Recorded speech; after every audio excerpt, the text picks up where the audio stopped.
Welcome to NCN news. నా పేరు ప్రశాంతి. బులెటిన్లో ముందుగా హెడ్లైన్స్ చూద్దాం. విద్యార్థుల అవగాహన కొరకు ఈ క్విజ్ పోటీ ప్రిన్సిపాల్ జి పద్మజ. నిడదవోలు మండలం తిమ్మరాజుపాలెంలోని ఏకేఆర్జీ హైస్కూల్లో నేడు బుధవారం విద్యార్థులకు క్విజ్ పోటీలు నిర్వహించారు. ఈ పోటీలలో విద్యార్థులు ఎంతో ఉత్సాహంగా పాల్గొని ఉపాధ్యాయులు అడిగిన ప్రశ్నలకు సమాధానమిచ్చారు. ఈ సందర్భంగా పాఠశాల ప్రిన్సిపల్ పద్మజ మాట్లాడుతూ నేటి విద్యారంగంలో చోటు చేసుకుంటున్న మార్పులకు అనుగుణంగా ఎన్ఈపీ దిశగా పాఠశాలలో ప్రతి ప్రోగ్రాం రూపొందిస్తున్నామని, అయితే ఎన్ఈపీ ప్రకారం కాంపిటెన్సీ బేస్డ్ క్వశ్చన్స్కు ప్రాధాన్యత పెరుగుతోందని అన్నారు. ప్రశ్నాపత్రంలో అడిగిన ప్రశ్నకు అనుగుణంగా జవాబులు వ్రాయటకు విద్యార్థులందరికీ ప్రాక్టీస్ ఇచ్చే నిమిత్తం ఈ క్విజ్ నిర్వహించడం జరుగుతోందని చెప్పారు. విద్యార్థులందరికీ ఈ ప్రశ్నాపత్రం మరియు జవాబు ఇచ్చే విధానం పిల్లలకు అర్థమయ్యే విధంగా మా ఉపాధ్యాయులు ప్రతి క్లాసులో మ్యాథ్స్, సైన్స్, సోషల్ విషయాలు ఆధారంగా ఈ క్విజ్ను రూపొందించారన్నారు. మండల స్థాయిలో చెకుముకి వారు కండక్ట్ చేసిన సైన్స్ క్విజ్లో ఏకేఆర్జీ ప్రథమ స్థానంలో నిలిచి డిస్టిక్ లెవెల్లో పాల్గొనటకు అర్హత సాధించిందని చెప్పడానికి ఎంతో సంతోషిస్తున్నామని ప్రిన్సిపల్ పద్మజ తెలియజేశారు. ఈ కార్యక్రమంలో పాఠశాల ఉపాధ్యాయులు, విద్యార్థులు తదితరులు పాల్గొన్నారు.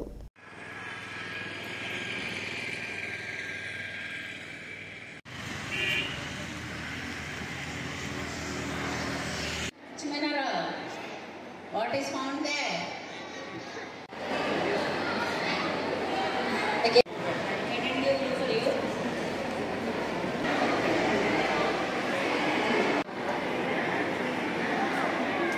I had to be here. That which is required for you to run your scooter. Which mineral is used for the manufacturing of glass? The mineral that is used for the manufacturing of glass. Manufacturing of glass.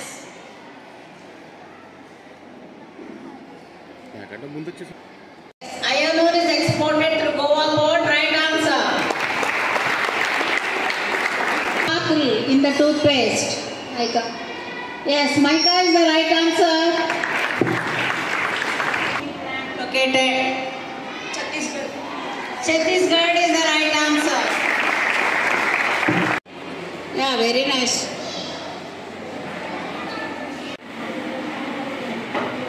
Yeah, question 3. Sum of 8 odd numbers is dash. Odd or even? Odd.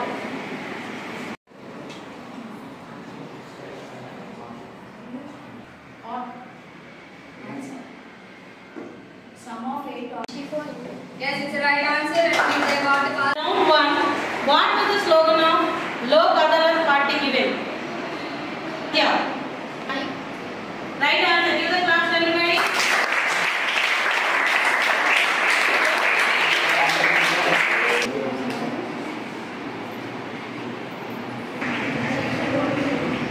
Right answer.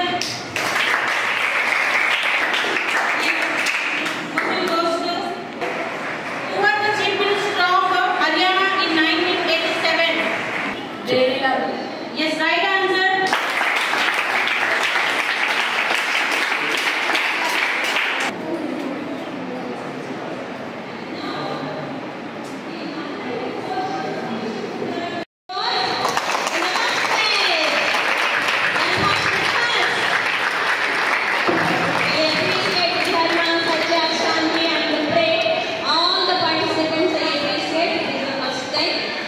నేను ఈ ఏకేఆర్జీ పాఠశాలకు ప్రిన్సిపల్గా పనిచేస్తున్నాను.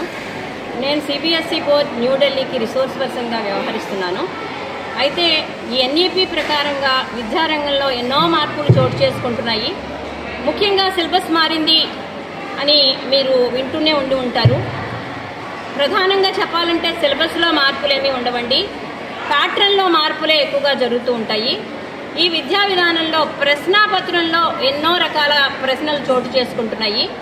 ముఖ్యంగా మా చిన్నతనంలో competency based questions, మేము indirect questions అనేవాళ్ళము 20% ఉండేవి. Last year వరకు అది 40%గా మారింది. కాంపిటెన్సీ బేస్డ్ అంటే మరేమీ కాదు, knowledge plus skill plus attitude. అంటే ఈ ప్రాక్టికల్గా వాళ్ళు నేర్చుకున్నటువంటి విషయాన్ని ప్రాక్టికల్గా వాళ్ళు వ్యక్తపరచగలుగుతున్నారా లేదా అని తెలియజేసే ఈ ప్రశ్నావళిని competency based, skill based questions అనడం జరుగుతుందండి. ప్రస్తుతం సిబిఎస్ఈ బోర్డులో ఇదొక పెద్ద పెనుమార్పుగా చెప్పవచ్చు. 60% కాంపిటెన్సీ బేస్డ్కి ప్రాధాన్యత ఇస్తున్న ఈ తరుణంలో పిల్లలకు కాంపిటెన్సీ బేస్డ్ అంటే ఏంటి, స్కిల్ బేస్డ్ క్వశ్చన్స్ అంటే ఏమిటి, కాన్సెప్ట్ బేస్డ్ క్వశ్చన్స్ అంటే ఏమిటి అనే విశదీకరణ చేయడం కోసం మా ఉపాధ్యాయులందరూ కలిసి వారి కృషికి ఫలితంగా ఈరోజు మేము 30 సెక్షన్స్లో అంటే 30 తరగతి గదుల్లో ఈ క్విజ్ని మేము కండక్ట్ చేయడం జరుగుతోంది. సత్య, ధర్మ, శాంతి, ప్రేమ్ అనే 4 హౌసెస్లో 4 విభాగాలుగా విభజించి మేము సైన్స్, మ్యాథ్స్ అండ్ సోషల్ స్టడీస్ని ప్రాధాన్యంగా విషయ ప్రాధాన్యమైనటువంటి ఈ క్విజ్ ప్రతి తరగతిలో జరుగుతోంది అంటే అది మా ఉపాధ్యాయుల కృషి అని చెప్పక తప్పదు. నేను ప్రతి విద్యార్థిని, ప్రతి ఉపాధ్యాయుని నేను అభినందించడం నా ప్రథమ కర్తవ్యంగా నేను భావిస్తున్నాను. మా యొక్క ఈ క్విజ్ యొక్క ఆన్ ది హోల్ పర్పస్ ఏమిటి అంటే కాంపిటెన్సీ బేస్డ్ క్వశ్చన్స్ ఎలా ఉంటాయి అనేది పరిచయం చేయడమే పిల్లలకు మా యొక్క ఉద్దేశం. ఇది 1వ తరగతి నుండి కూడా మేము 1, 2, 3 తరగతులకు మేము రిటన్ టెస్ట్లు కండక్ట్ చేయడం జరిగిందండి. 4, 5, 6 క్లాసెస్లో ఉపాధ్యాయులు ప్రశ్నావళి తయారు చేసి క్విజ్ కండక్ట్ చేశారు.